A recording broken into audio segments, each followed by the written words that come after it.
Welcome back to part one of Unscripted Sales. Let's start at the very beginning. You have an entry point into your personal sales process. And for many of you, it's either social media or networking. And I'm going to talk to you about networking at this particular point. So networking is not schmoozing. Networking is business development. And it's so important that you understand that it's not a social exercise. It is actually a part of your sales process. Years ago, I wrote my first book, You Lost Me at Hello, Actionable Principles That Move You Beyond Networking. And I didn't write it because I was any type of academic expert at that time. I wrote it because I was really tired of people asking me the same questions over and over again. So in the first chapter, I stated, not everyone is going to like you. And you really don't want them to because it's too time consuming. So when you are networking and you're crafting your introduction, eliminate words like somebody, anybody, everybody from your introduction, because you don't like everybody, and everyone may have a use for your product or service, but you don't really want to work with everybody. So that's the first thing to remember when you're going into your networking. The second thing to remember is that you must leave a lasting impression. This is not exclusively about collecting business cards, and handing your cards out like breath mints or party favors. Many people resist networking because they think that it is something like a pitch fest, and understand that typically people do not go to a networking event to sell.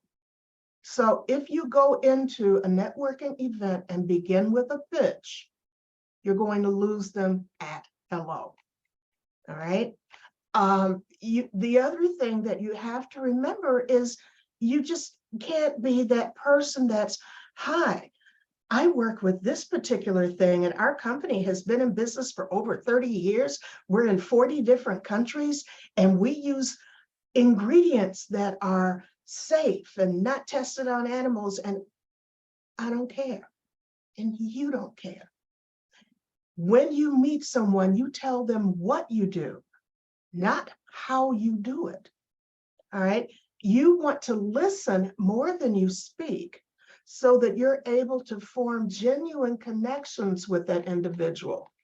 And you want to begin to, kind of like have a rhythm, like in a dance. It's like, okay, you tell me a little bit, now I'm going to tell you a little bit, and we're going to kind of move this thing along.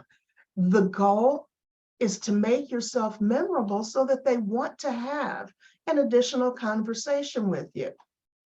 There's a quote that I love to use, and it's by Patricia Fripp, where she says, it's not your customer's job to remember you. It is your obligation and responsibility to make sure that they don't have a chance to forget you. And that makes absolute sense. Why would you want to have a stack of business cards or a bunch of contacts that you collected on your phone, LinkedIn, however it is you're gathering things, and you go back through it and you don't even know why you took that person's number? You don't want to be that person in someone else's database. Be memorable. When you reach back out to that person after the event, hit on how you met. Great to meet you at the Chambers networking event. I was interested in what you were telling me about how your business just started, but I know we didn't have a lot of time to talk. Would you be up for a 15-minute coffee conversation? It's just that simple. And this is the way that you're going to go about building genuine relationships, so that even if this person is not going to be your immediate customer, they would still remember you as a great resource and eventually someone that they would be willing to introduce to other people that they know as an expert in whatever it is that you represent. When you're meeting people at networking events, I have a little acronym that I use, SPA, S-P-A. You're going to meet suspects, prospects, and ambassadors. A suspect is a person you suspect you'll be able to do business with, maybe not right now, but soon. And a prospect is a warm lead, someone that you know you need to follow up with because they had an active interest, or even better, they made the request. The ambassador is a person who may never need your services, but they know people who do, and you impress them to such a level that they're willing to put their reputation on the line by introducing you into their sphere of influence. That is just the best thing ever.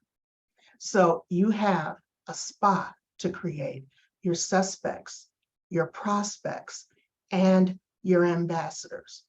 Not everyone is your ideal customer, but they may know your ideal customer. So no matter how insignificant it may be when you first meet and exchange those business cards, you want to develop that connection and you want to be memorable.